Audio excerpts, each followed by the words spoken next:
Ora will si not registrerà la conferenza. create any problem. So it seems that now is going to be registered. Welcome again, and thank you for joining this this session. Let me try to move forward the slide. Sorry. No, it's not that one. So try to see if I'm able to. Okay. So this is the agenda for the proposed agenda for today. So the intention is to make a very short introduction to the very short introduction, and then give the floor to the core part of that webinar, that is about sharing some experience from Austria, Estonia, and Italy about the CDA to FHIR mapping, and then leave the end of the session for an open discussion discussing the topic that is uh, of that workshop, but also to discuss potential other topic in which we can think that might be possible space for cooperation among hospital, among countries, and so on and so forth. So, having said that, I'm really glad to introduce okay. Sorry, one thing that I forgot to say. Sorry about is that this webinar, this workshop, has been organized by HL7 Europe together with the Hospital on Fire initiative and with the support of the Expand the H Gatekeeper project. And concerning the Hospital on Fire initiative, for the few of you that doesn't know what is about, it is an initiative launched by HL7 Europe some years ago in order to facilitate the creation of a network of hospitals to foster the adoption of FHIR, with the vision of creating a community of hospitals that, through the cooperation, may have a better adoption of the standard.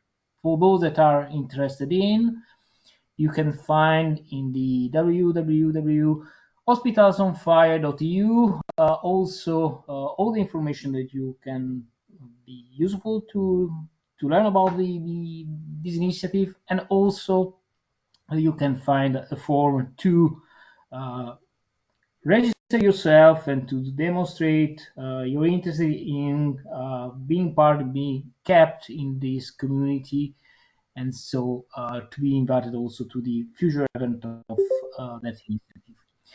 Having said that, I'm really glad to also to communicate the new chair of the Hospital on Fire initiative, coming from Stefano Dalmiani from the Fondazione Monasterio in Italy, and Maria Manuel Salazar of the Centro Hospitaliero Universitario di Santo Antonio. Sorry, Maria, for the pronunciation. And I would like to give the floor to them for a short welcome for that initiative. Thank you, Giorgio. Just a quick hello, everybody. And thank you for this important task, because we plan the next few weeks and the next future to empower the participation of all the hospitals that we might involve, that are working in the evolution and adoption of the FHIR protocol for the next future, and especially to connect with the different initiatives that represents the field of research, clinical research, that are adopting also the next future data space initiatives. So just a quick hello. And so I leave the floor to Maria for another hello as well.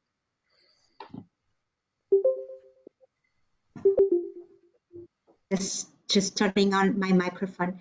Well, thank you, Giorgio. Thank you, Stefano. It's been an honor to be among so many talented individuals, and I'm truly excited to see what we can do and what we can accomplish together.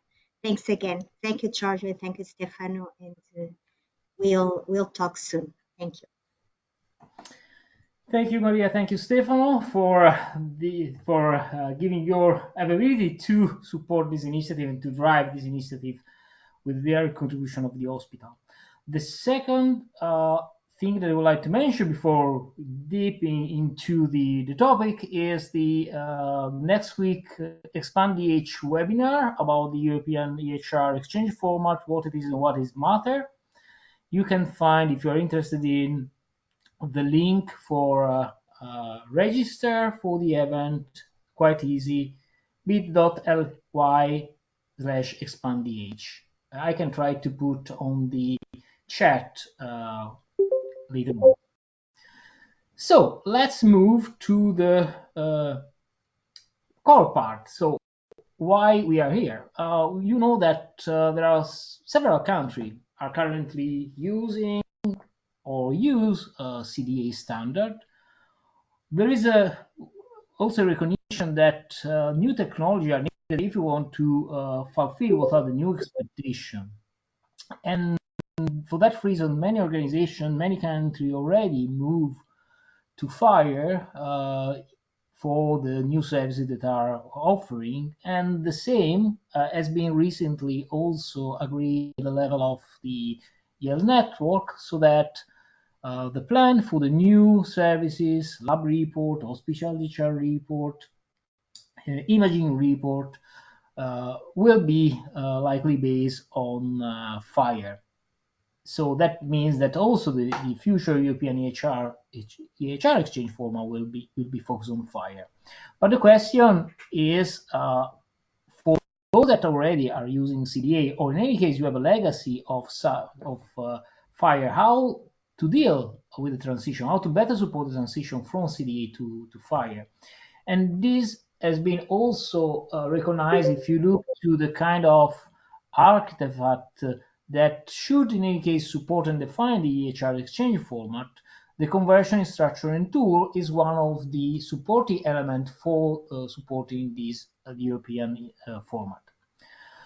We know that already some activity related to the CDA to FHIR mapping has been done. There are some conversion engines that are used, and that's the reason of that meeting, because as the goal of that workshop is to try to facilitate the sharing of experiences and knowledge, to try to support future collaboration on this topic, but also identify, as I was saying, possible new opportunities for cooperation among hospitals, among countries, on this or other similar topic, like, for example, terminology services.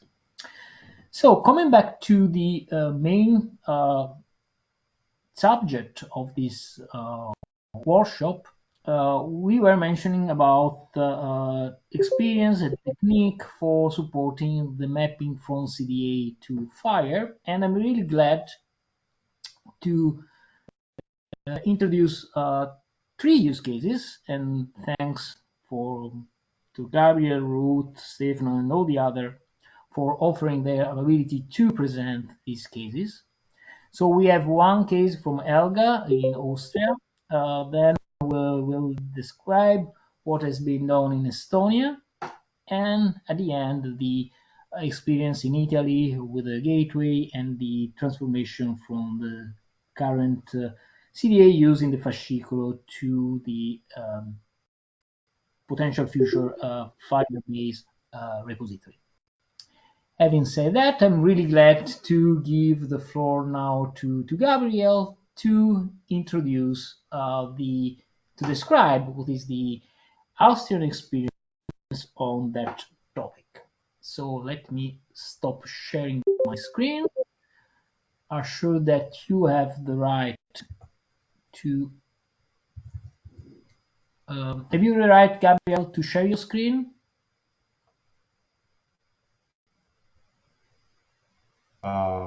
Yes, it should work. I'm trying to share the whole screen. Ah, yes, no, it does. So I hope you can hear me and that you can see the screen and the presentation. Very well, thank you. Perfect.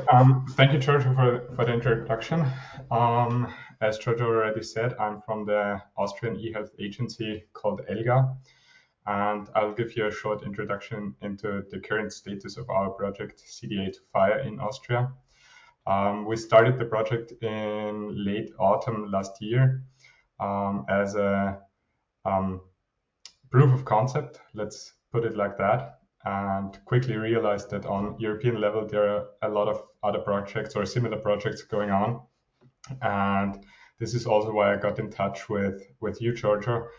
And Giorgio then told us that Italy was quite far ahead and that we should have this meeting today. So I'll give you a short introduction about the background in Austria, where we are standing right now, why we are considering transforming to HL7 FHIR, how we are currently doing that, then also a quite overview of the current status of the project, our open questions, and some ideas where we could collaborate. The Austrian e-health record called ELGA is mainly based on IHE XDS profile and using HL7 CDA documents for exchanging the information. We have the legal obligation of preservation of these CDA documents for 10 years.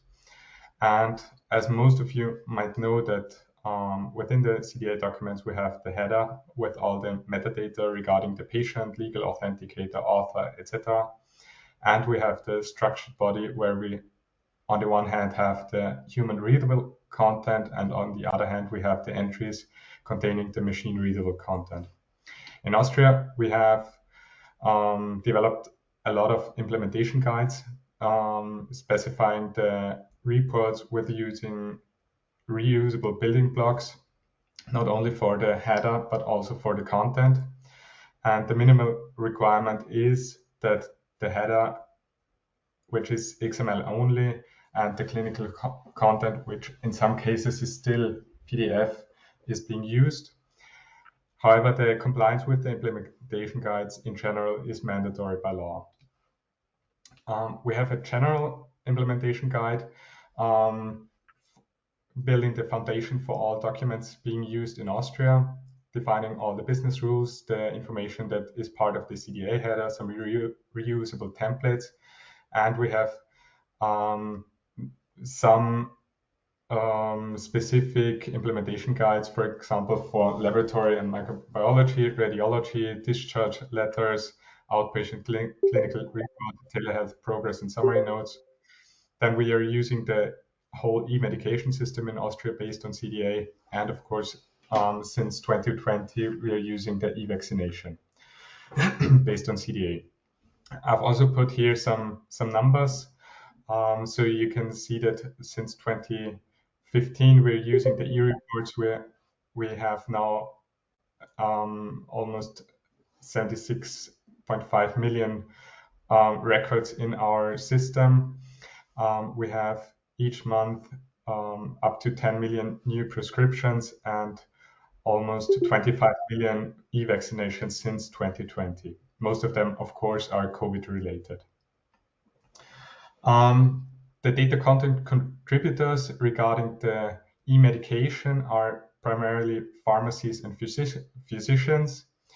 Regarding the e-reports, currently only public hospitals are connected to the system. So physicians, for example, do not yet write reports. They are able to read them, but not able to write them.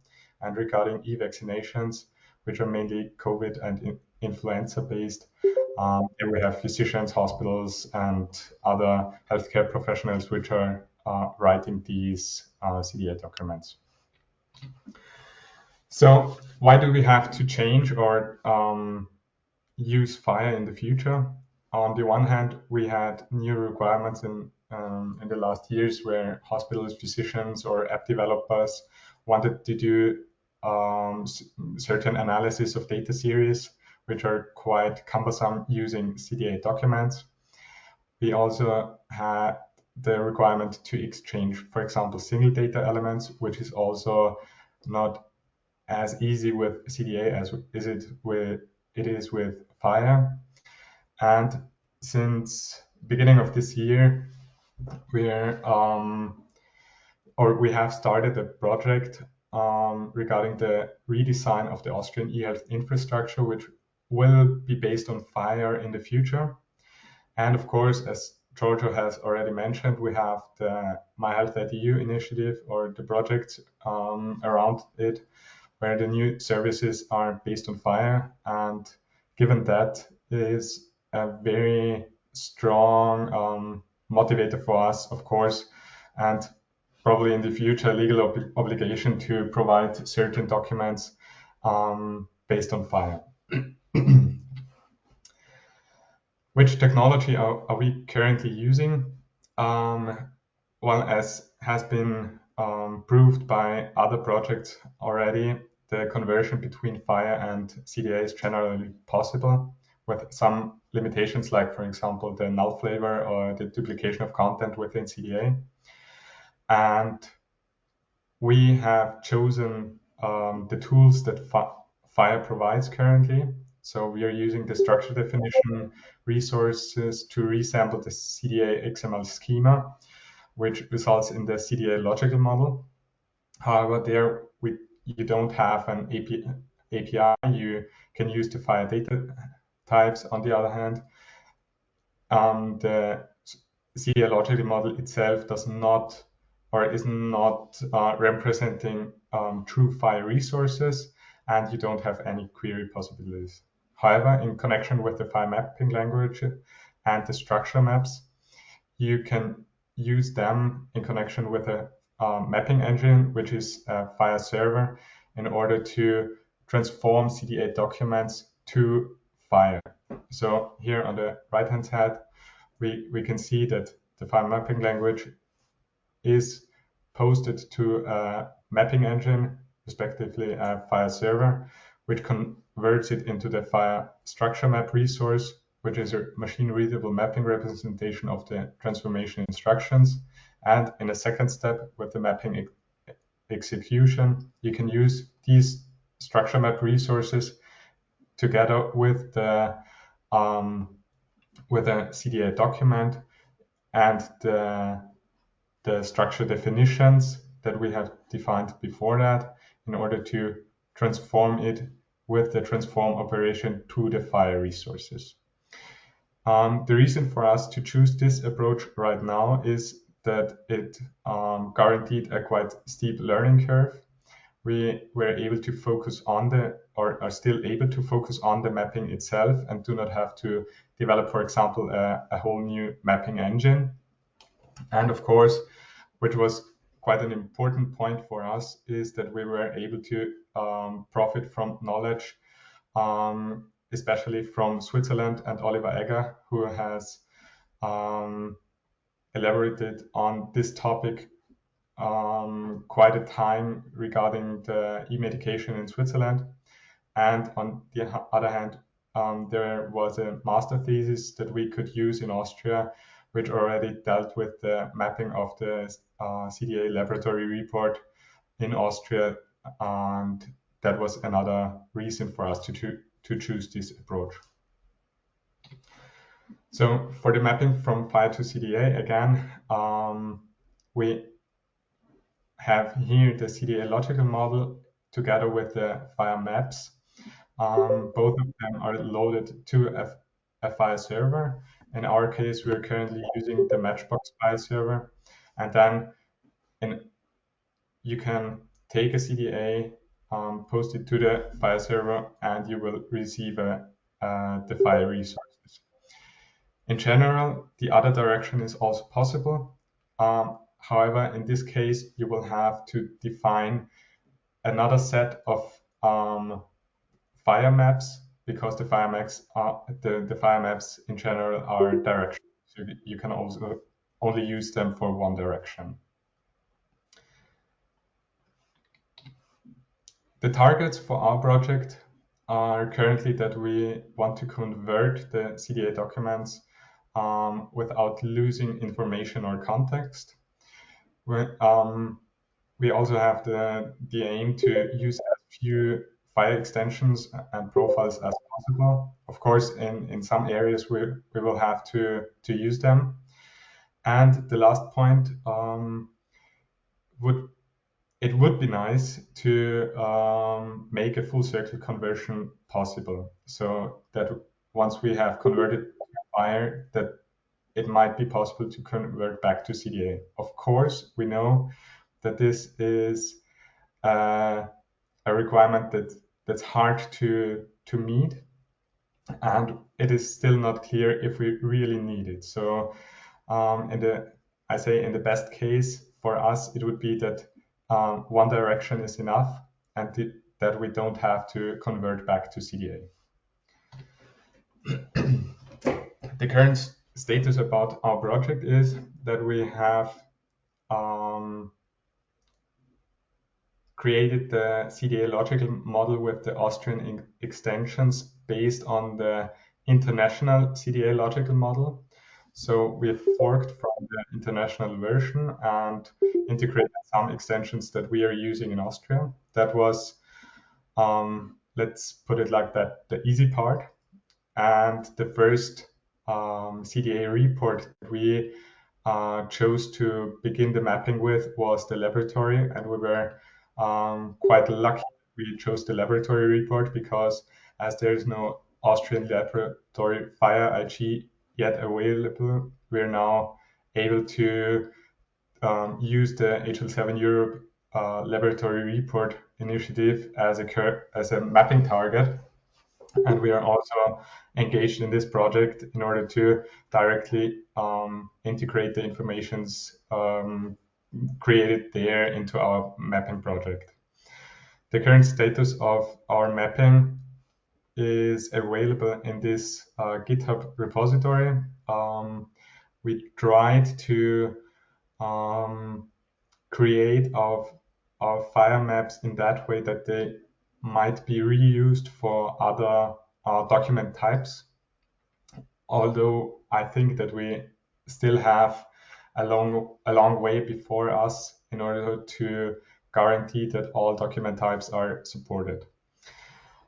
We are also currently evaluating which will be the next domains that we are kind of starting to map. There's some Austrian projects going on where we're discussing if we're starting them based on CDA or if we shall already start them based on FHIR. And of course, we have all the use cases which are specified by the MyHealth.eu project, which of course will be based on FHIR in the future. So coming to the open questions that we are still facing. I've now talked about the toolset that we are currently using, which is based on the FHIR mapping language. However, we have to bear in mind that the maturity level of the FHIR mapping language, even in release 5 of FHIR, is still 0, which is the draft maturity level. So if we decide to use the FHIR mapping language, we have to bear in mind that there might be breaking changes in the future, or that the FHIR mapping language might be might not be supported anymore. Of course, there might be alternatives, like for example in Python, but then we would have to implement a whole new mapping engine. Right now, I'm not quite sure if there already exists anything similar to the FHIR mapping language in Python. Then, as I've already mentioned, the conversion in both directions is still an open question. So for now, we're concentrating on the conversion from CDA to FHIR, but it might be that we also are required to map the other direction. This is still an open question for us. And another point is that we are not quite sure where and how to document the mapping itself. So, of course, one could use the FHIR mapping language and the source code in order to really specify which element has to be mapped to which other element in the respective standard. But that's quite a technical approach. So it might be easier, for example, to have an implementation guide where you can structure the mapping in a readable way. We also are using Excel for that case, but we are not yet quite sure what's the best practice. So maybe one of you has got a good suggestion how and where to document that. And the last question is probably the most important one, because as CDA and the whole architecture is document oriented and FHIR is not, we are still discussing if we have to transform the CDA documents into true FHIR documents, or in the solitary, or into the FHIR resources themselves, or both. Because taking the composition resource, you might also use the document operation in order to create a document or a FHIR document again. Then there's also the question how to reference between the created resources by using conditional references or references to his history resources in order to retain the state representing the CDA document. These are still some questions that are not quite clear yet to us, and which are still discussed. And last but not least, for me, the collaboration opportunities would be technology dependent, because working together makes only sense from my point of view if we are using the same technology. In order, for example, to reuse the CDA logical model, or to reuse the FHIR maps specified in the FHIR mapping language. Of course, if that technology is used, I think it should be possible to create a set of FHIR maps that are valid for all CDAs, and where one could set his own FHIR maps upon. On the other hand, I think that it's important that we all collaborate on specifying the mapping targets, like the HL7 Europe laboratory report and similar projects, because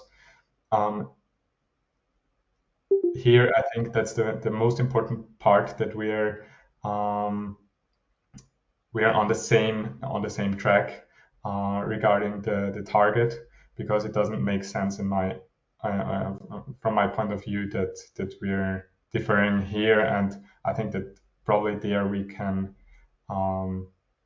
benefit most of all.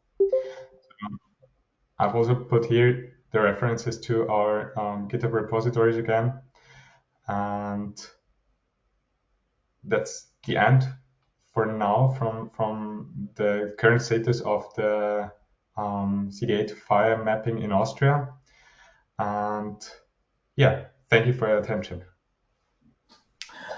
Thank you so much. We have some time for one question, and then obviously we can continue. The expectation is to continue discussion at the end, to collect all the questions at the end. But we have time for one question. If there is anyone, I'm not able to see hands up. Or maybe Igor, you have your hands up. Thank you for perfect presentation. Actually, one very small question, and another little bigger. Small question. You said that we can cooperate based on some exact technology. Which technology you use, Java or .NET? And another more conceptual question. When we have whatever standard, for example, CDA, every country have some specific So you use in some way usage of your documents probably differ from the usage of CDA in Estonia. So is it reusable in case of other countries? Your mappings reusable in case of other countries or not? I think yes. I mean, it might not be a lot. It depends also on the use case. I mean, we, for example, have based our CDA documents of the laboratory report on the XTLab profile from IHE. So I think if there's another country who has also based its CDA document on the same IHE profile, then there are for sure some similarities that result in the same mapping structure, for example. But if you have some country-specific extensions, even in your CDA, for example, then of course you would have to enhance the mapping itself in order to cover that. Mm-hmm. And what's technology behind this transformation? Java or .NET? I mean, at the moment we haven't decided that yet. At the moment we are using the Matchbox file server. So we are right now only writing the file mapping language or the file maps, which are then posted to this file server. So right now we don't have to deal with the question if we are using .NET or Java. Okay, thank you. Just for, I put in the chat, since Gabriel mentioned how alternative way to represent the mapping, I put the choice that has been made in US for the CCDA on FHIR mapping, in which you have human readable table, less technical, but maybe more practical for understanding. So this is just to give some additional information if you would like to. Thank you so much, Gabriel, and thank you for sharing what you are doing. And I kept track of some of your questions, and I hope we can explore better later on. Now I'm glad to give the floor to Ruth. And right, Ruth, you are the speaker. Great. Yes. Give the floor to Ruth for presenting what they are doing in Estonia. Have you the right to share your screen? Yeah, it looks like it. Just a moment. Great. I see your screen. The floor is yours. Thank you. Yep. So we actually have a real-life implementation that uses CDA to FHIR mappings. So our use case is very different from what Gabriel presented. And also everything we do, I think, is also a little bit different. A little bit about the background. Estonian Health Information System was founded in 2008, and this has become the very central basis for all our healthcare services. So our healthcare is dependent on this system. It has been using CDA. It's mandatory for all the healthcare practitioners to use this system with the central CDA specifications and also central terminology. They have to send their data to the repository and also use the data that is there, sent there by other doctors. It is not, we are using CDA, but it is not an XDS repository that many other countries are using, but we are using a database. And you can imagine that, like, because it has been in production since 2008, that's like 15 years already. So the CDA templates have changed over time, and also terminologies have changed over time. Everything changes, and now with our data viewer project that I will present in a moment, we want to keep the history. Like, we had to make it work with the different variations of the same document. Our national e-health strategy says that we are going to use FHIR in the future. We are in the beginning of adopting FHIR. Because, like I said, we are very depending on that central system. So we cannot just switch to FHIR just like that and say like who's with us is with us and who is not, and those like we don't care. We have to keep everyone on the board. We cannot leave anyone behind. So it means that we are going to have a long transition period when we have new services using FHIR and the old ones are kept on CDA, or we have services using both. And in order, like also to soften the blow, we started, this is just statistics. I'm not going to read the statistics for you, but this is because I always get questions like how many documents you have. The document number is like 115 million by now. But in order to soften the blow and give the doctors something that they can actually look at, because the CDAs were not very user-friendly, I would say. So we started a project that was going to be our first HL7 FHIR using project or solution. Its goal was to have one viewer application that would give a very quick and easy overview of patients' health data. And it had to use FHIR because we needed to start with FHIR implementations, and having such an internal system to do that was a very good starting point. It helped us to do a lot of the proof of concepts and try out things that we didn't know if they would work or not. These are just a few views, but I think everyone here knows like this part is the old CDA version and this part is the new version, but of course like the design has nothing to do with FHIR, so I'm not going to talk a lot about the design. But this is the end result, and this is the actual implemented solution that is in production right now. So the clinical data viewer includes many things. And most importantly, it includes laboratory results, which is definitely not the most important part of the data viewer, but this is the part that I'm going to talk about because this presentation started from the laboratory domain. We have many things. The CDA to FHIR is used for some of them. Not all these things are using CDA right now in Estonia. So the data viewer, this is the opening page, just so you have some sort of understanding what we're doing. The first page is it takes all the data from the database and put it like this is procedures, you have the adverse events, you have the most important diagnosis, you have like little icons to quickly show you that there is something behind that. There are like 9 risk factors for this patient, for example. There's a history line of documents. You have a chronology of records, like if you see a patient data over a long period of time, this is like 5 years on one picture, you would probably see like clusters of dots in places where something important has happened. And if you zoom it in, time-wise, you see actually like what these documents are, or not documents, but these are already like pieces of documents.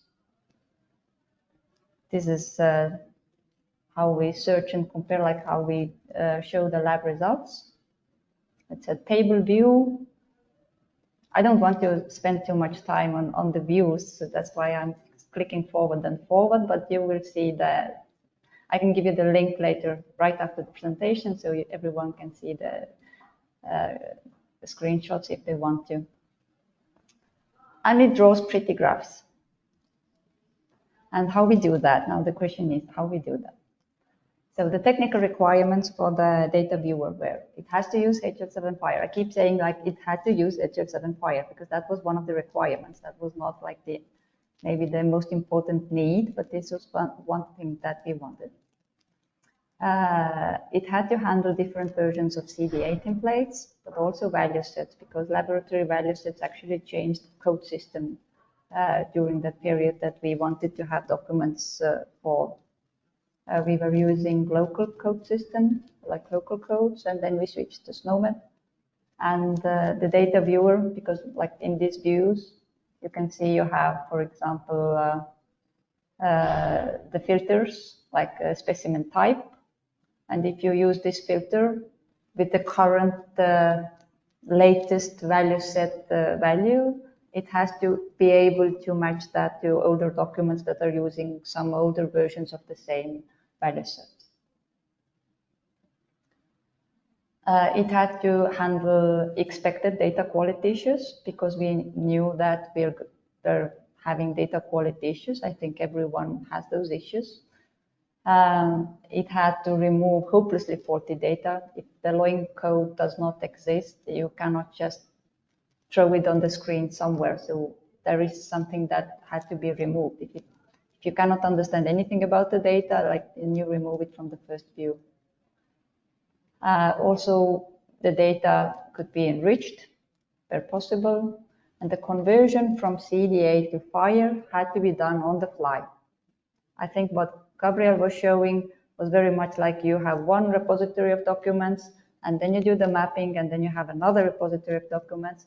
This was not our goal. We wanted to make it always on the fly. At the moment when the doctor queries patient data, all the mappings are done on the fly at that moment. And why? I think the answer is because we could do that. We knew we could do that. Also, like the access rights to documents had to be calculated at the time of request. We had been using xQuery technology before in previous projects, and it had proven to be fast and efficient. We are using the same kind of mechanisms for creating patient summary, for example, cross-border patient summary, also on the fly. And the queries that we are using were optimized already during the previous project.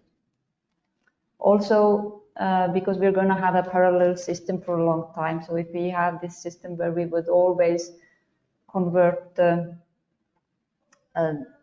just like, because we wanted to have like pieces of documents, not like the whole document, we could have theoretically a repository of those FHIR resources that we have once mapped. But then if you had a change in the original CDA document, it would be difficult to track down which FHIR resource it would be. Like, it's possible when you map the whole document into a FHIR document, but if you only map like pieces of it into different resources, it would be difficult to track those changes. And all this because we are planning a long transition process, and we just want to stay as flexible as we can so that we can keep building on top of it and changing it if we feel like it. So this is the process. We have, yeah, I can use my mouse. We have a CDA database. The CDAs are in the database. There is a next query going asking for certain sections. Like if you want lab results, for example, and the lab results are the pink, I think the color is pink, the pink ones, then it queries the lab results from all the documents for this patient. It gets the documents, like only like the sections of the document, not the full CDA, but only the sections that we're interested in. Those sections are mapped to FHIR observations. They're the same section, but in a different format now. Then there is this whole process of removing duplicates, because with CDAs, if you have, like, for example, a CDA for lab result, and then you have a hospital discharge that actually contains the same lab result, then you get duplicates, duplicate observations for the same patient from exactly the same time. And somehow we had to be able to remove those duplicates. So there is a complicated process after that. Maybe it's not complicated, it's complicated for me. Maybe it's easier for those who are smarter. And after that, we have less FHIR resources. We create a FHIR bundle out of those resources. So I think what Gabriel shows, like if you have a FHIR bundle as a document of different kind of resources that come from this CDA. So it matches your CDA matches your FHIR document. In our case, our FHIR bundle is just one type of resources then. And then again, why I said like we didn't really maybe need to use FHIR is that we actually convert it for presentation layer to make it like these pretty pictures. So we could use something else somewhere in between, but because it helped us build the whole system, so it was necessary for us to do it this way right now. So about the implementation of mappings, our mapping rules currently are in the source code in JSON format. We are looking into ways how to make them maintainable outside the source code. Like they should be accessible over API, or maybe there should be like some sort of separate mapping engine. We don't have the solution to that either, but just like Gabriel, this is something that we are thinking of, like how to maintain the mappings. Our mappings use the custom syntax because FHIR mapping language was not stable enough at that point, because the first proof of concepts that we did were already quite a few years ago. But I think now maybe we would go with FHIR mapping language, but it is what it is. And also, like I also said, like we needed mappings for terminology versions. We didn't have them machine readably before. We had been relying on people just updating their value sets by what was written in our lovely Excel files in the comment fields. But then we created more mappings between value set versions to make sure that everything maps to all the versions. And this is something we have to actually take forward to have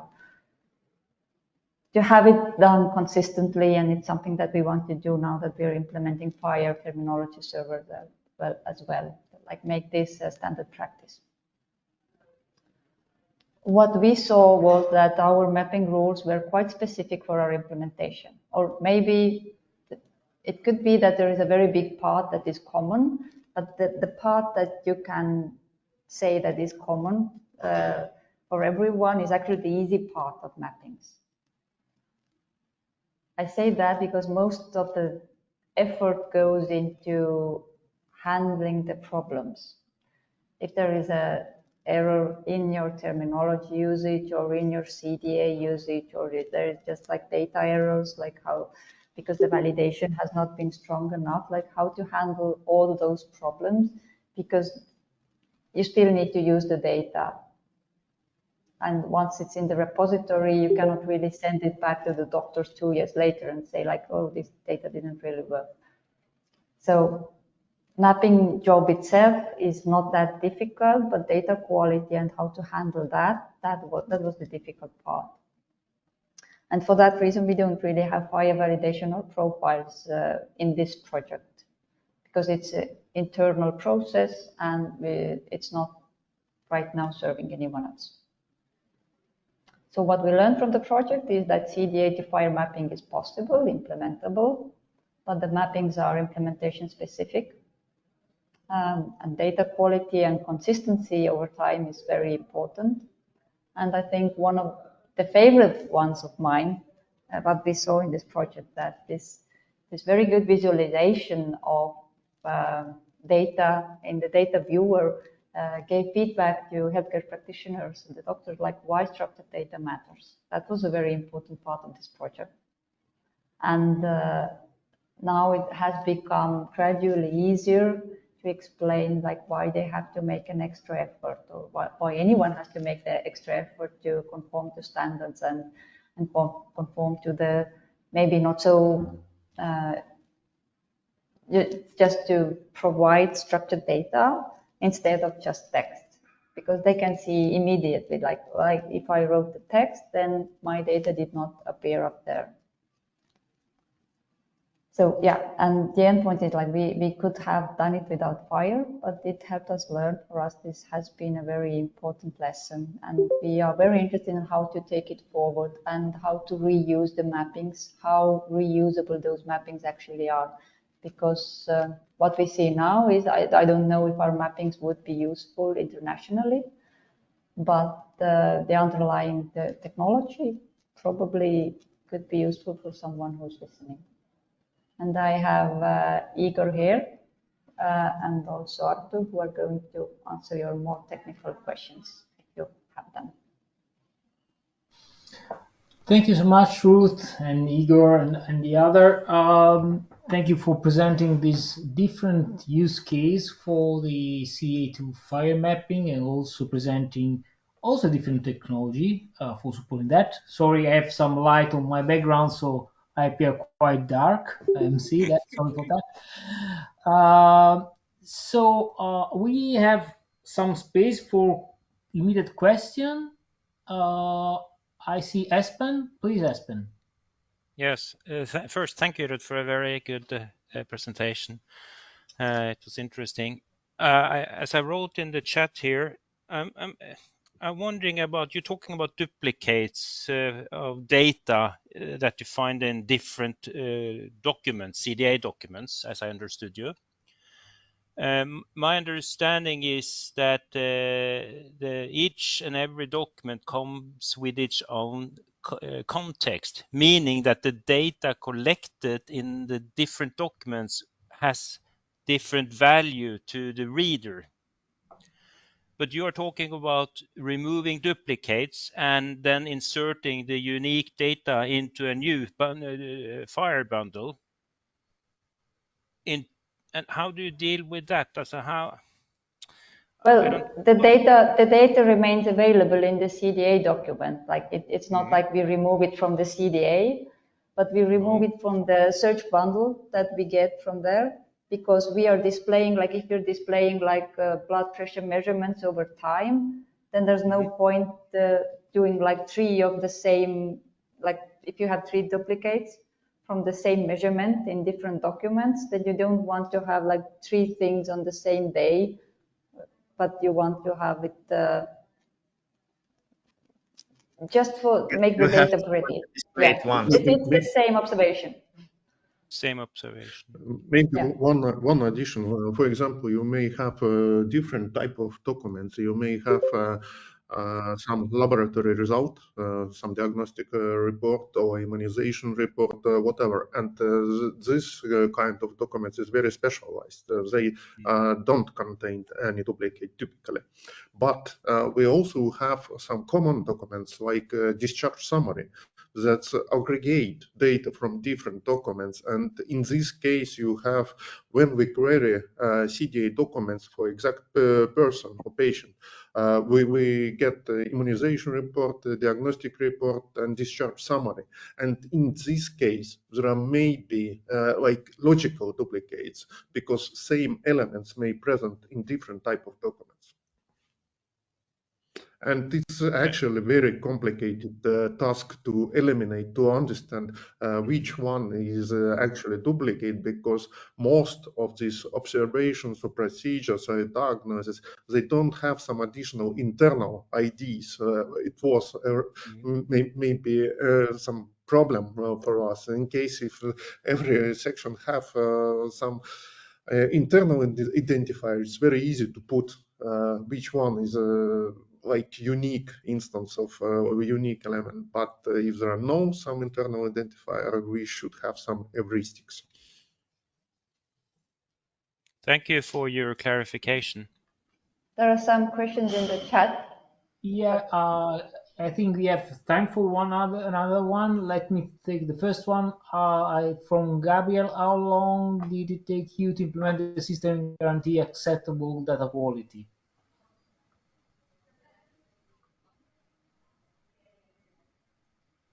Very good question. Who remembers? How long was the data viewer project? It's still ongoing. I mean, they're still building on top of that what I was presenting. So. Yeah, it was incremental process. There was 3 stages. We started from what this was. It was immunization, if I remember correctly, and some prescriptions. So we start from some separate entity types or resources, and then go to bigger resources. And what we had also so-called clinical committees. So we had feedback with real clinicians who reviewed the result and get some advice for us. So what we should, for example, match as duplicate, or how we should process in one another situation. The length or duration of whole project was about 1.5 years, something like that, or almost 2 years. But it was there was 3 iterations. Okay, thank you, Ruth. So maybe we have some time for another question. Seen from Gabriel. He asked, do you also have false positive? Can you explain to me at least what do you actually mean here with false positive? Gabriel? Yes, it was regarding the duplication detection. Okay. If you also had the problems of detecting false positives there at the beginning, I presume.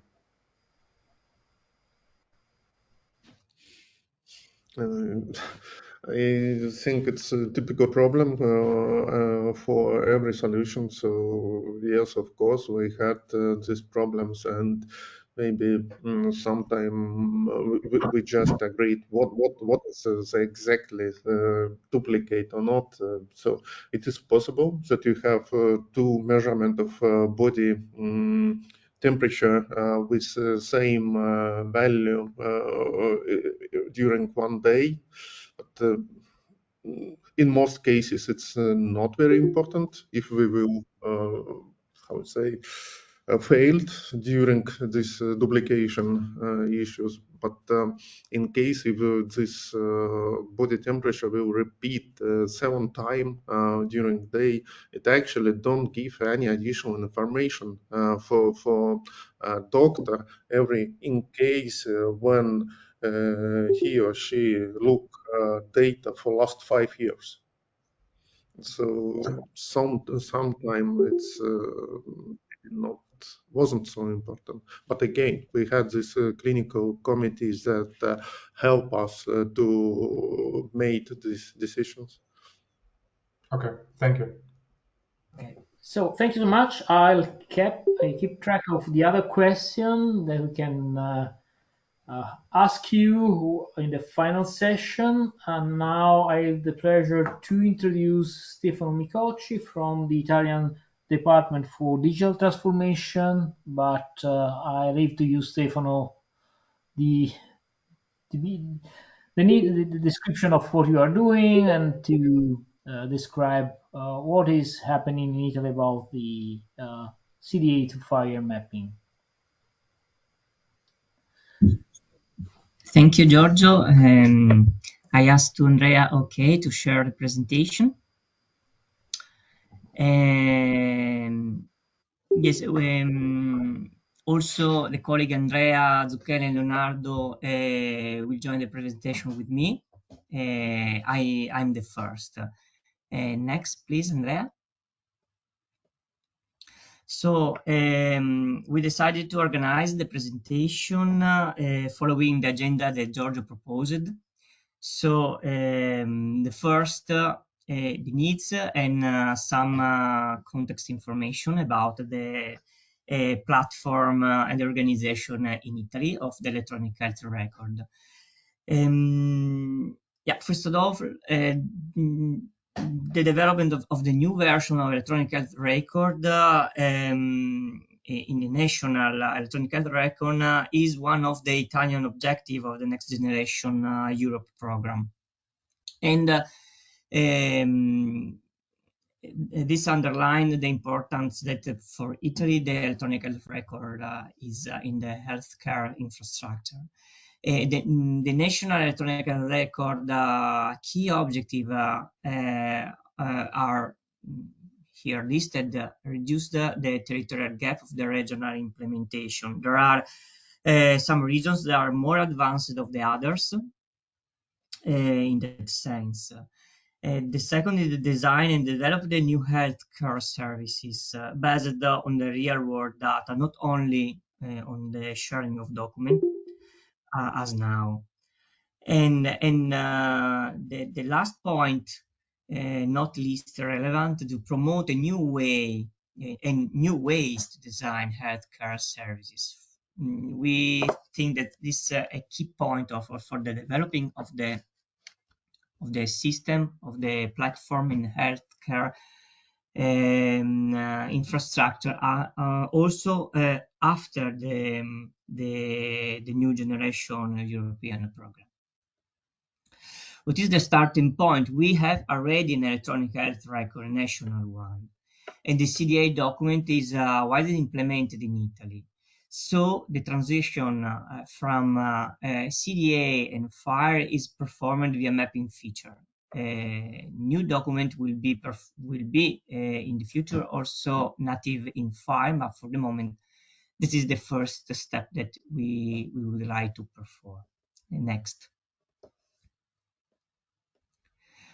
So very briefly, this picture shows the National Electronic Health Record architecture now, already implemented. It's not a proof of concept, it's already deployed on a national level. If you see the organization of the infrastructure is on 3 levels, not only technical infrastructure, also the processes for the healthcare. There is a local, a regional, and a national level. From the technical point of view, normally the producer and the consumers of data and services are located in the local healthcare structures, hospitals, or the GPs.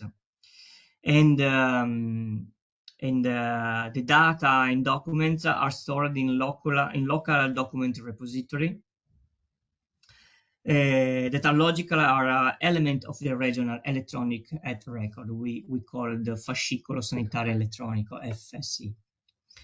Another key element of the electronic health record is the registry, of course. Normally, it is located in the regional infrastructure. The transactions are IHE-XDS. And from time to time, it's possible to have also regional middleware as a service layer to support the integration of the local infrastructure, which is an option that the regions can be adopted or not. It's not a constraint for us. Finally, another element, the national interoperability structure element, ensure the interoperability between regions for sharing documents. Produced also in other regions. The transactions are IHE standard, and the document, as I said, are CDA too. We are speaking about laboratory record, radiology record, emergency report, discharge report that are implemented and shared. So this architecture, as I said, is already deployed in Italy since 2010. It works better in some regions and in other less. And the interoperability features also are working, but are not. The quality is not sufficient. So why we need to have an improvement? The documents are mostly produced in CDA, as I said. Standard is not always respected, and doesn't exist a design authority at national level to certificate the standard compliance. So the interoperability between regions is difficult. There is no controls on application of the national terminologies. Also, before someone spoke about the necessity to have a terminology compliance, uniformity, also for the machine-to-machine services. And also happens that are applied regional or local terminologies, not national level. And this is a problem, as you know. So next, please. To resolve these problems and also to develop new healthcare services based on real-world data and to upgrade the quality of the services. Two new elements are going to develop: the gateway element and the healthcare data ecosystem. The gateway provides a service of syntactic semantic terminologies validation. The CDA document so produced is validated in sync mode by the gateway, and the technical rules are defined by the HL7 Italian localization inside the working group, and the business rules and the process are defined by the regulatory bodies, mainly the Ministry of Health. The gateway provides also a service of mapping from CDA to FHIR, apply the rules in the way that will be explained later. We maintain also the CDA document. The document validated will be so indexed as in the past, as now. And at the same time, the bundle FHIR is loaded in the healthcare data ecosystem data repository. We decided to use the type transaction because we are planning to design and develop services based on data resources. We are thinking about precision medicine service, for example. So in our idea, but this is under discussion also, and also in these workshops or on the future, I think that we could open the table about this argument, but we think that the transaction type could be the best choice for this purpose. The next. So I leave the next presentation to Andrea and Leonardo for the other topics. Hello everyone.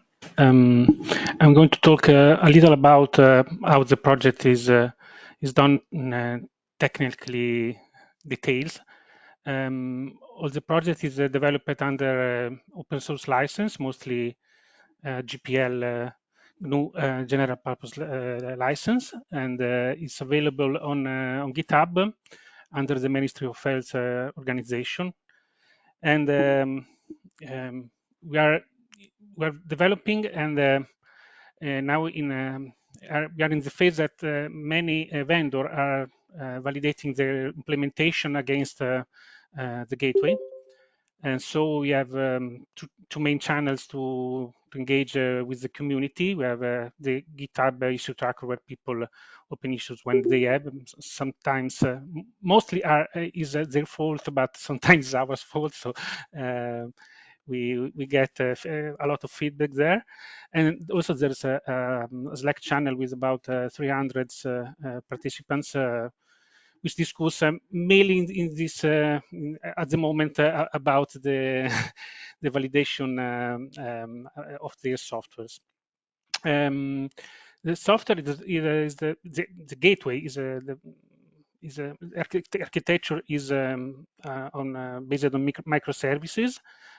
So we have a lot of repositories. We have something like 50 repositories on GitHub because every little function as its own microservice. And the approach is pretty general. We have engines, and we have in one side, and the other side we have configuration and catalog, so terminology. So we are trying to develop a general solution which could be, I think, reusable.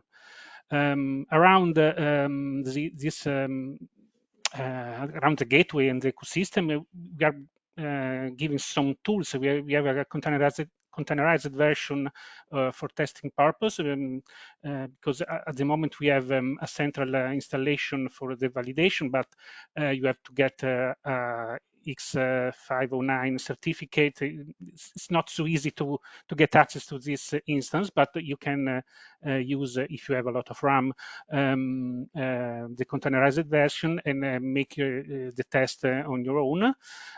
We made some support tools for the creation of JBoot, which are used for authentication or for the offline document validation.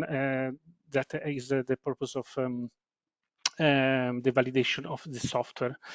And we also are collecting all the configuration. We said we have engines and configuration. We are collecting all these kind of schema definition, schematron, file mappings, and catalogs in one repository. At the moment, it's not yet open, but we're going to open the repository very, very soon.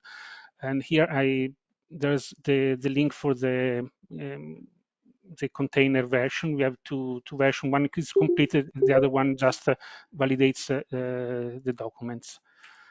Okay. This is the internal structure of the gateway with all these microservices. We can see the gateway dispatcher, which is the entry point for the services.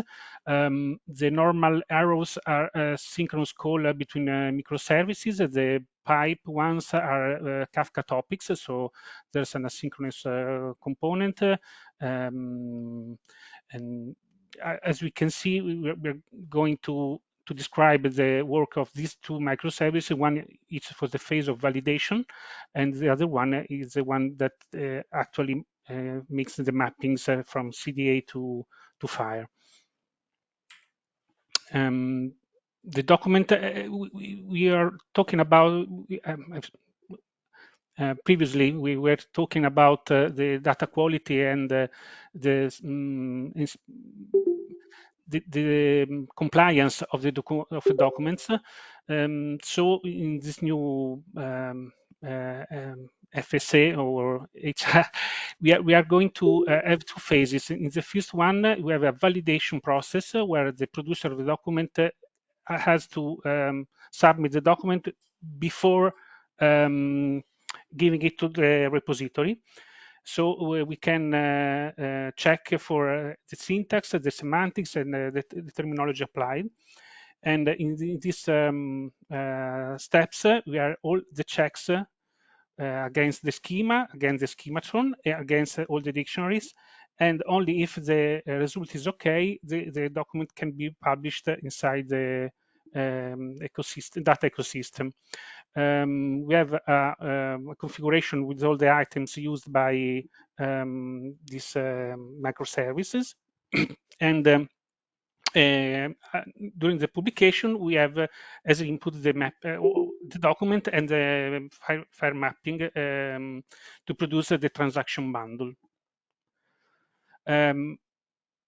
This process has to be fast because it's the validation part is a synchronous call. The producer waits for the result of the validation. So we have some technical notes about how we got it fast. We're around 1 second for the process. Naturally, we are going to cache and keep in memory all the schematron and XSD.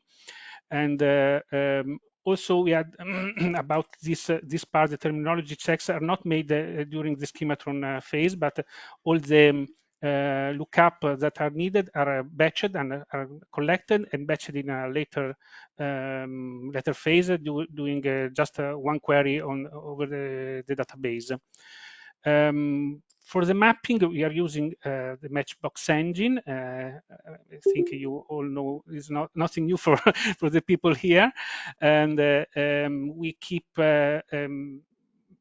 some instances as a singleton, so we initialize it once at the microservices start, and we can have many instances around, because at the time of the validation, we keep all the configuration, and we store inside the database the ID of the document and the version of the configuration in which it was validated. And then during the publication, we use the precise instance to apply the maps valid at the validation time. And as I said, all the services are pretty generic and are configuration driven, and I think it should be pretty easy to adapt to other needs, regional, local, national, just by changing what we feed inside our engines.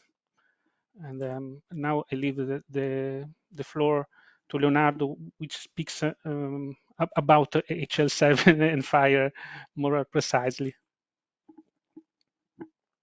Hi everyone. Initially, our mapping engine was based on axis-reality transformation, and it is not very elegant and standard. But after, with the help of HL7 Switzerland and the work of Oliver, we use the Matchbox engine to use the standard FHIR mapping language and the structure map resource. We in our architecture in the CDA2 we use the HE cross-document sharing profile, and so in the roadmap to mapping CDA2 to FHIR, we use the document reference to reference CDA2 whole cross-document entry metadata as the unique ID with the master identifier, for example. And we manage also the visibility and the versioning with the document reference.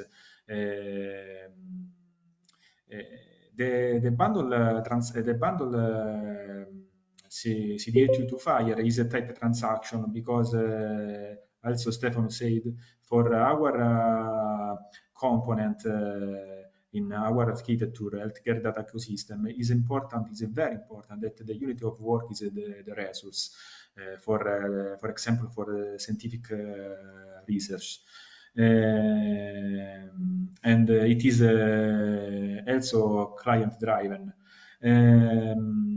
In this slide, I put the virtual link about the implementation guide, the CDA to FHIR maps, and the next we are working on the implementation guide, the laboratory report.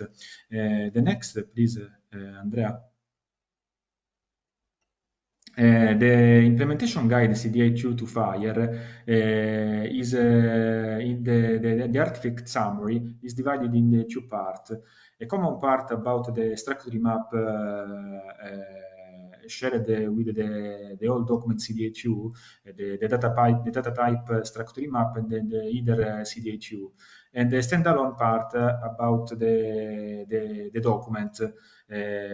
Lab report, laboratory report, discharge letter, patient summary, and etc.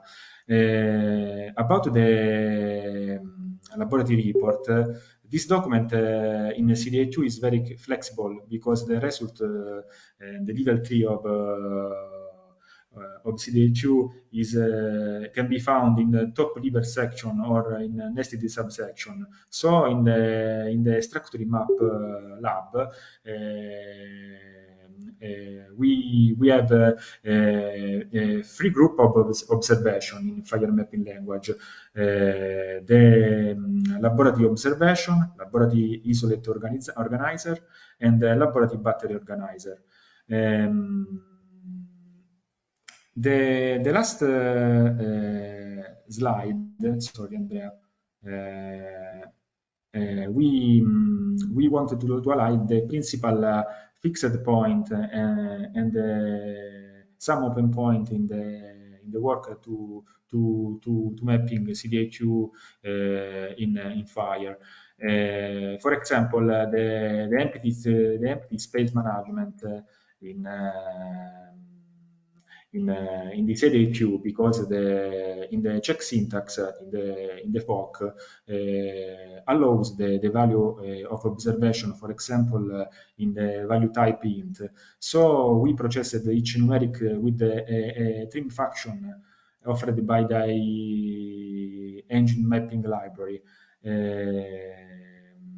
Or the value set required in the CDA2, for example, in either, we use the concept map in FHIR mapping language, for example, for administrative gender or for priority code in fulfillment of element say CDA2. Another fixed point is the casting element for the CDA. For example, version number from integer to string, or the birth time from timestamp to date. Another fixed point is the management of optional element in CDA2. Can represent a date without, can represent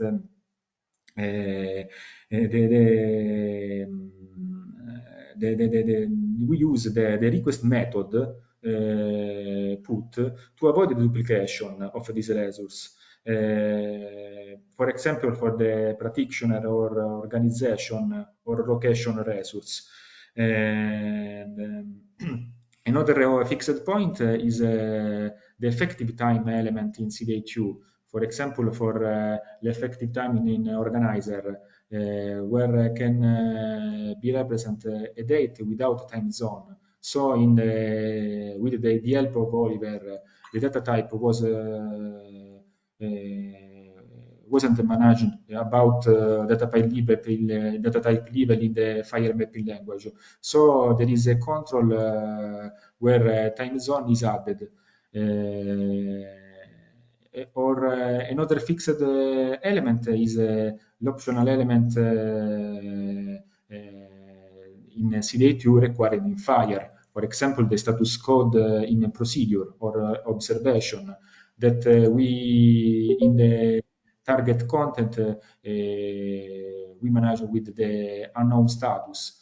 Two open points, for example, that we need to fix are the user in CDA2 for Italian implementation guide report allows the user of the primary home in telecom and address, for example, represented organization author, but in normative R4 FHIR address telecom in organization can never be used home. Or there are CDA2 elements that don't have the mandatory identifier, for example, ID participant. And so in the mapping, in the resource practitioner, we haven't an ID, and so we haven't a resource with RL. I finish. That's all. Thank you.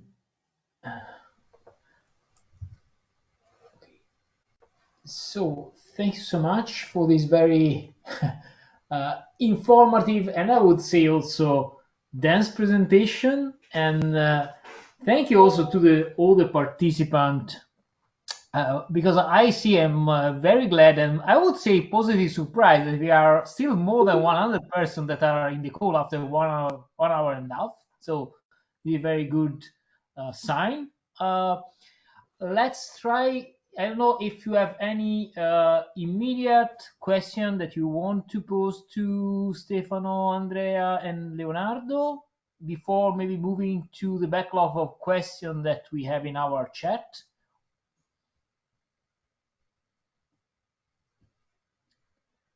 Gabriel. Thank you, Giorgio. I was wondering, you mentioned also the validation and your whole architecture, and I quickly took a glance into your repositories, and I was wondering what the system requirements were to set this up. I mean, I'm sure at least for validation you need a lot of memory. I think for the conversion as well, and I was also interested in the timing. So how long does it take for the validation of CDA documents, and also regarding the conversion?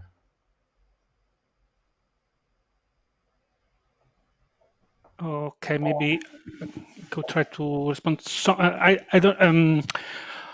We have a microservice architecture, so we don't. And every call is independent to the other, so we can scale out the solution. And we have a pretty high memory usage at rest because we allocate a lot of things at startup to be fast. But we are not already in production. We have time to see the number going up and check if the solution resisted to the load, and the traffic should start gradually because the rollout is not an everyone start, no, and so the solution was made to have around 10 to 12 million of transactions per day, something like that. We're gonna see, and for the timing, at the moment we are at around 1 second for every operation, 1 second for the validation, and about the same time for the mapping part. The mapping part is asynchronous, so we accept the publication. We give a recipe which you can get the status afterwards, but you don't wait for the mapping to finish. Also, the gateway is modular. We have now one single instance, but it's we can have more gateways, more front ends. So we can scale out. We're pretty confident about that. I see. And do you host all these modules on your own servers, or are you relying, for example, on Azure or anything like that? At the moment, it's on premise. On I don't know how to explain this exact status because there's public company. Maybe Stefano help me. Who is under the public-owned company, which is a data center, and where the service is hosted there. Okay. Thank you. So it's on premise, Yeah. on nationwide on premise. Okay. I see. Thank you. We're not using public cloud, so okay. I see Rodrigo. Hello, thank you for the presentation. Thank you for the opportunity to post a question. Actually, it's in the same scope that Gabriel has mentioned. I also took the liberty of looking at the repository. And I don't know if that's the current repo, but I have seen one data repo file server that doesn't seem to be forked from any other file server. I was wondering if that's a decision, or there is another repo that is based on the current implementation of a file server that are popular, like the HappyFire or the IBM, the Linux for Health, like something like that. If that was a decision to not use a file server implementation from a public repository, if you are implementing from scratch, or if you're basing your file server implementation on some other project.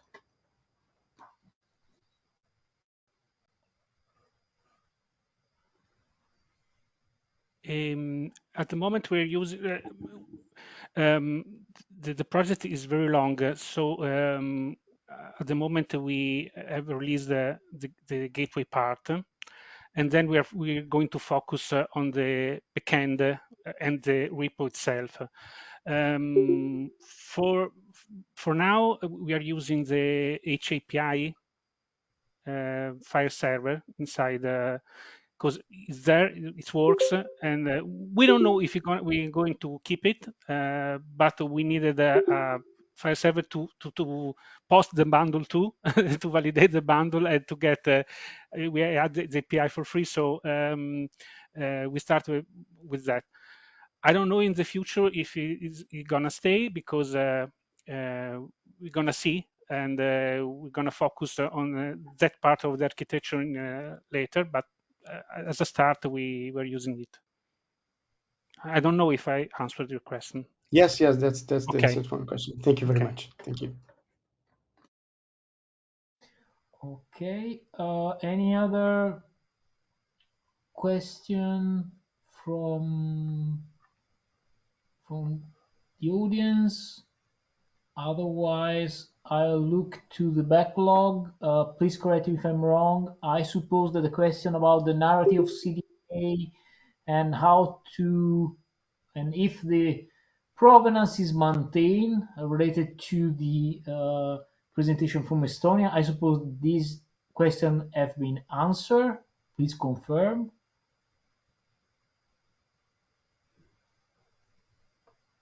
I assume they are. Looking to the chat. One question was for if you want to see, sorry, if you want to see response time, maybe I can show you, because we have maybe a little demo. I don't know if yeah, as you prefer. Is really depend of what people would like to see. It's a workshop. It's not a. This is a simple web application for that uses the services published. So this is a testing client, and we have the CDA2, and now I'm gonna validate this is we can take a laboratory report. This is a laboratory report. I'm gonna submit, and that's validated.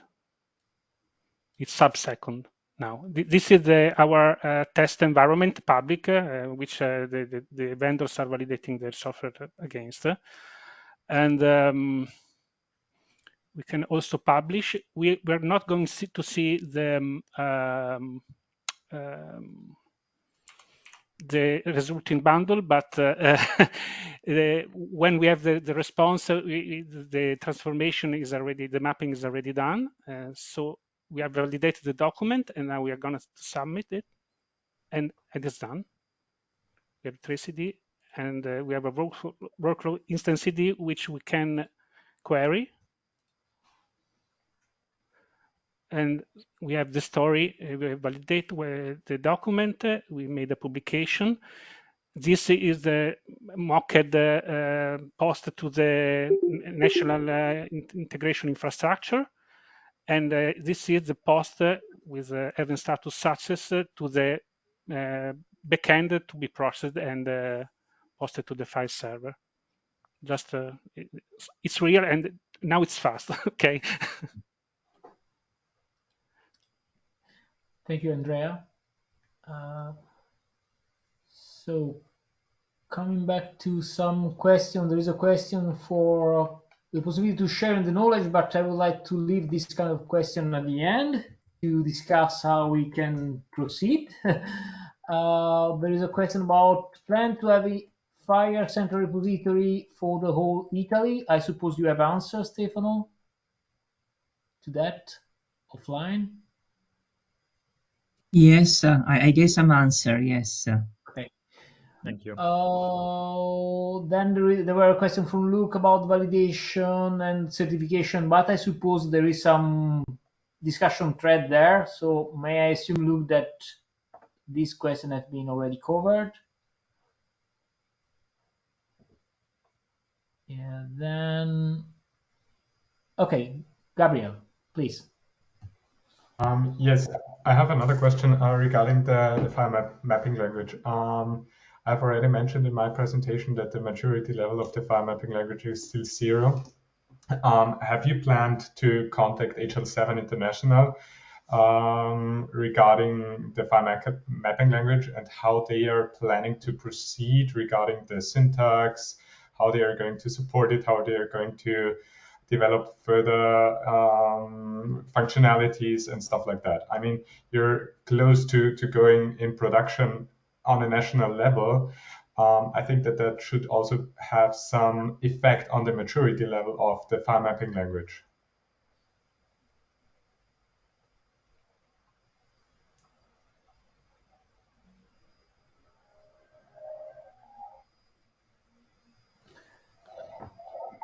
Sorry, I suppose that I mean, let me try. I don't want to overcome the Stefan and the other, but we have not directly been involved as HL7 Italy in that, but we are confident that when we have more feedback on the actual usage, and also with the help of Oliver, we can try to to follow closer all the activity on that part with HL7 International. So none of them none of us, let's say as HL7 Italy, has been directly involved in that part. But we take advantage of the knowledge of our neighbor friends that are following, and this is also the scope of this kind of session. So try to to have the feedback from the other. So I don't know, Oliver, if he's still on the call, if you would like to add anything on that. Yes, I'm actually Can you hear? Oliver. Yeah, sure, very well. I'm actually astonished that this is on level 0 because the structure map resource itself is on level 4. So I think I will try to catch up on them and see what we need to do that this level can be increased for a future release. And I mean, HL7 itself uses between the versions also FHIR mapping language maps to convert, for example, between release 4 and release 5. So there is usage within HL7. So I assume not that this is meant to stay forever at level 0, but I'm not 100% sure what kind of processes we have to do to increase the level, but I can check that at the next work group meeting. Great to hear. Thank you. And I hope really that we can meet most of you there, so we can maybe continue that conversation also in person, also with the other people at the national level. So let me see if there are other offline questions. If not, I have some general question that is mainly the scope of that workshop. As I was saying, we have seen a lot of activity that has been done around that.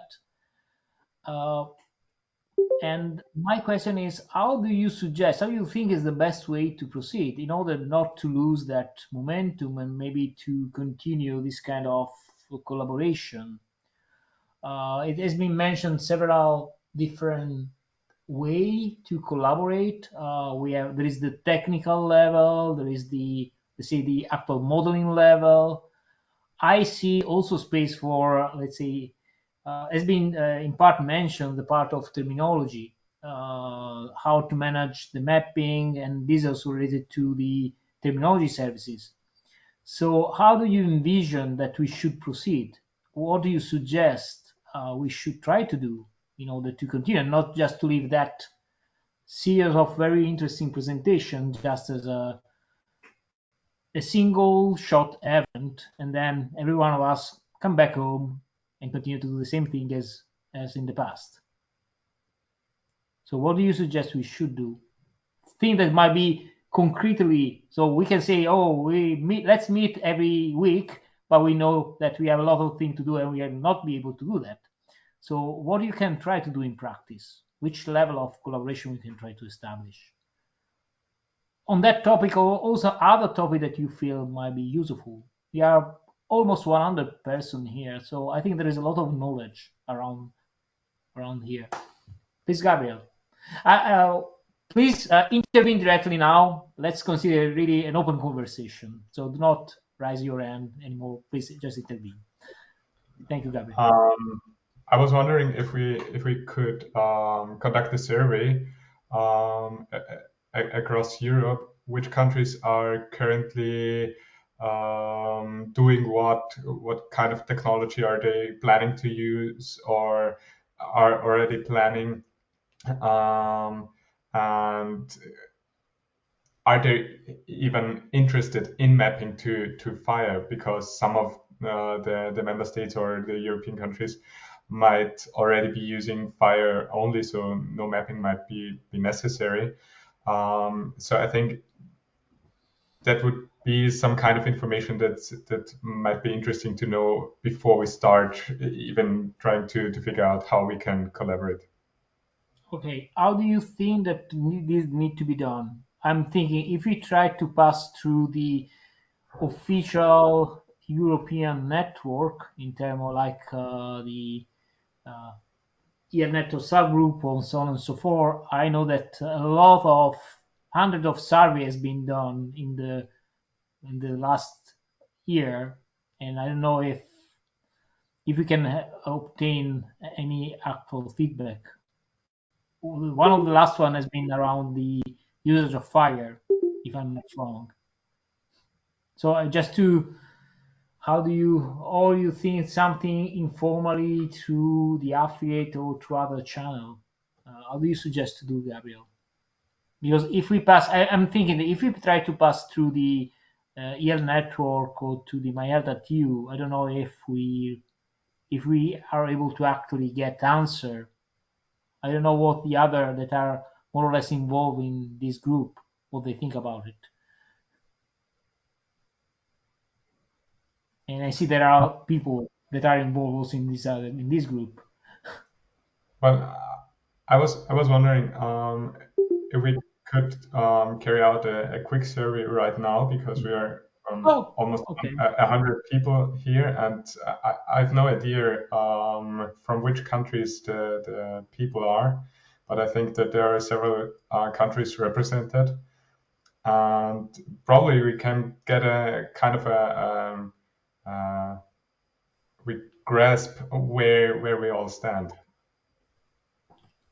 Okay. It's just an idea. Yeah. Okay, so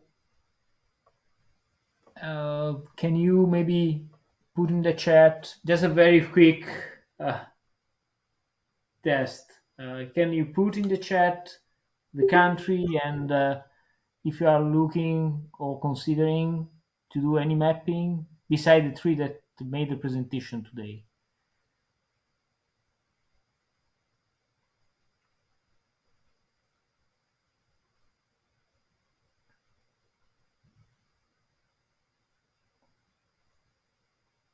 Okay, I don't see any answer, so maybe we can try to do it. We can try to do it in a different way. Maybe we can try to organize, make a monkey survey and to circulate among those that register for that event. and to see how much we can collect from there. What do you think?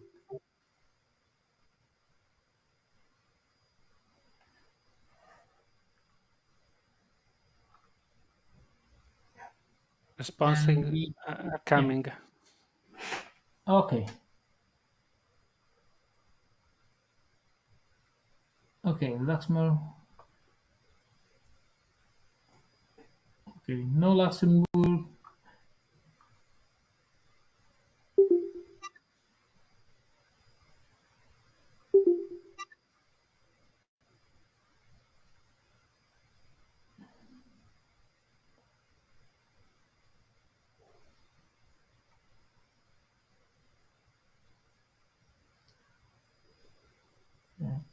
So from this very quick roundtable, it seems that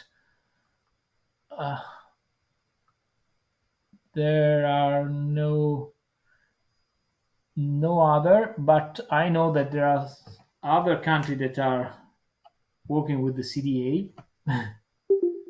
So I don't know if Espen is still on the call. Denmark, I know that are okay. No map. When the other question is, when we say that there is not yet CDA to FHIR mapping, is that there is not today, or it might be in any case a topic of interest for the next future?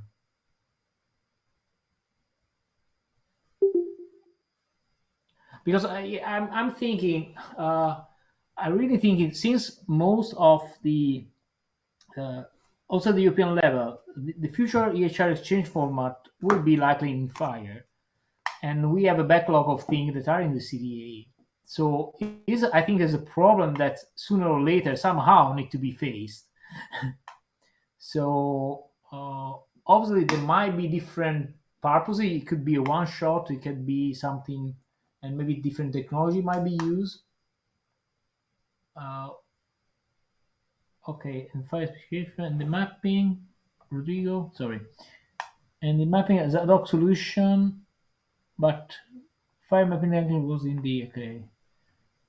And then to send over to the front team, not near to the level specification. Yeah, okay. But sorry, very, very quick and strong question. Do you think that okay, the FHIR to CDA, okay, for patient summary and okay, so this might be a first question. Are you looking to FHIR to CDA, only to CDA to FHIR, or the round trip? So both side, both direction. Because for the time being, we have seen two that are CDA to FHIR, and one that might be from Austria. My understanding is still open question. Okay, both directions. Okay, so is the general interest? This might be general interest for the FHIR mapping techniques, and if there is both implement. Okay, so if there is that interest, is more on trying to addressing specific problem. I've mentioned, like how you deal with the new favor, how do you deal with some specific mapping independently on the technology of the mapping, or more on the technology level that you think that might be useful to work with.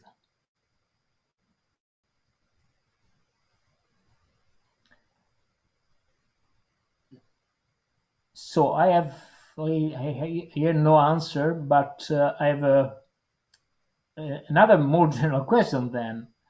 Do you think we need to try somehow to continue this kind of conversation, or has been a really interesting topic and let's pass to the next one? Just to be straight. I don't think no one of us is interested in losing their time, so I think we need to invest the time where we feel that there is some interest in terms of collaboration, in terms of relationship. Right now, I'm not. Please, Gabriel, and then Stefano. Yeah. Right now, I'm not quite sure about a collaboration on the mapping language level itself. Because as we've heard before, there might be some nation specifics that need to be tackled.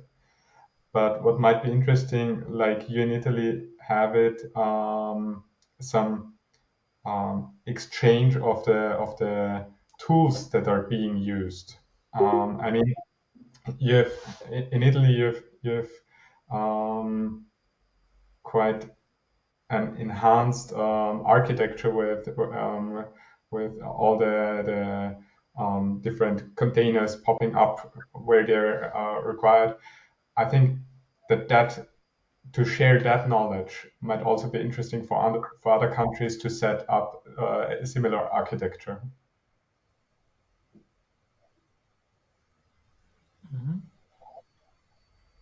So Stefano, you want to answer? Do you want to add anything on that? No, yeah, of course, we are available for a collaboration in that to exchange experience, tools, and in technical from the technical point of view.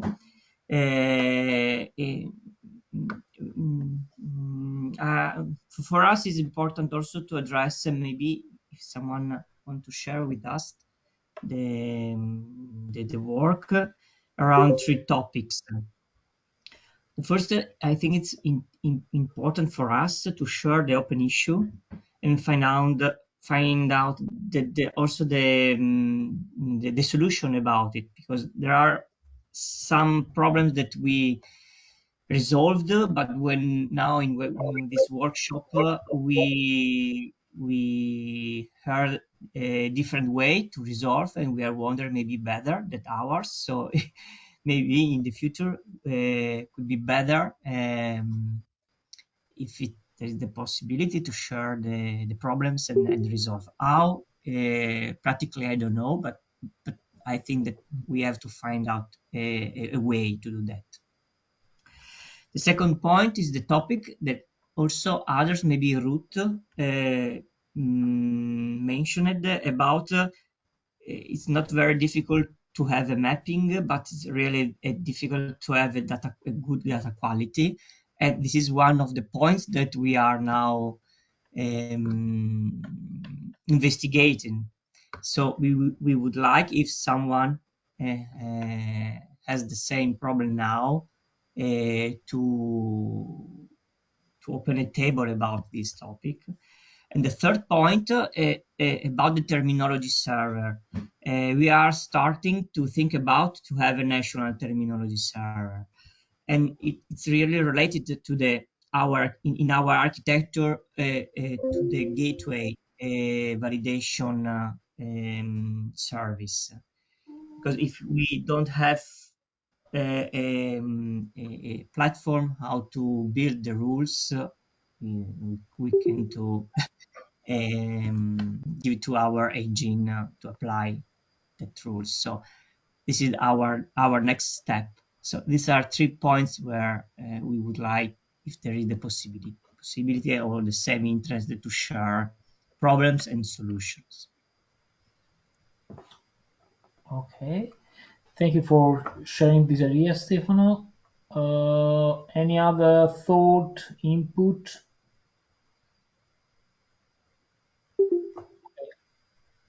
Otherwise, I'll try to wrapping a little bit up. So my understanding is that there is the intent to try to find a way to collaborate. Okay, sorry, there's some answer here they're missing. Sorry, just to look to the chat. Okay, so let's consider these three. So the part of let's say common problem that we can find in the mapping techniques and tools, not specifically on the actual map for the time being, but on the try to address the different problems, see how the other are trying to address in the same problem, or learning about problem that we are not we didn't figure out. Then and the I feel that there is that interest. We can try to, because there are different way. Obviously, you can use some offline tool. I'm thinking like the Zulip chat for FHIR. So nothing prevents us to create a stream and try to use the stream to share offline question and doubt. This might be a mean, but usually this work when you have already a good, well-established community. Otherwise, there is someone that writes a question and the question will remain there for days. So my hope is that we can, in any case, to find a way to keep in touch virtually, but directly, not offline. So do you agree on that point? Could be some kind of open session in which we meet, we prepare in advance some topic to be discussed, some question, and then say these are the questions that we would like to talk about next time, and try to discuss all together some of these questions. Obviously, it could be once a month or something like that. It might be a way to proceed. So to collect in advance some topic to be discussed, and then to meet to discuss this common topic. This might be a way, or you prefer that we can think about offline and to see how to organize ourselves to move this part forward for the part of the mapping. Then for the part of terminology service and server, if root is still there, I would like to, but maybe she's not because she was in the meeting. Left. Okay, Ruth root had to left, leave. but yeah, Yes. I know that he's engaged also in other things, and say thanks to Ruth for attending this call. Mean that there is some activity that she already moved forward together also with ENEC from Czech Republic, and we have a call after the working group meeting in order to see if we can organize something to proceed also in that direction. So after that call, we will keep in touch with this audience just to see how we can proceed with the discussion about that part. For data quality is a very huge and big topic, so I don't know how to face it. So it might be part of that common meeting that we may have, in which we bring specific question about how to manage the quality of the data, of the source data, and so on. See, Morten wrote, we need more on this. Please continue. Okay, yes, we hope that we can continue. I'm sure we will go, because I think there are a lot of interest on that. It's just to find the right way to do it. I think this is the point. So we are already on top of the hour. So the only thing that I can tell you is really thank you for your attendance. I hope that you left your also email when you register, so that we can keep you in the loop. And I really hope that you can keep in touch in order to prepare how to move forward, and to think about it. I really invite all of you to think and to give suggestion on this. Thank Giorgio, you. Have a nice. Please, Gabriel, please. One last question. Can I share my slides with you in order for you to share it with all others? It would be great. Okay, thank you. And also, I will go to share the registration. I don't know still how, but I will do. And thank you. And I'm sure that there are a lot of things that has been mentioned that you might be interested in, like also the tool that has been developed by with the support of the Italian ministry. So I think that there are a lot of things that maybe we can try to share and to go a little bit more in deep. So sorry for being some minutes late, but I really wish you a great weekend, hoping that it will not rain in your country, as is expected to be here for that weekend. Have a nice weekend. Have a nice long weekend. Bye. Thank you. Bye. Bye-bye. Bye Thank bye. you. Thank you, Bye. Giorgio. Thank you, everybody.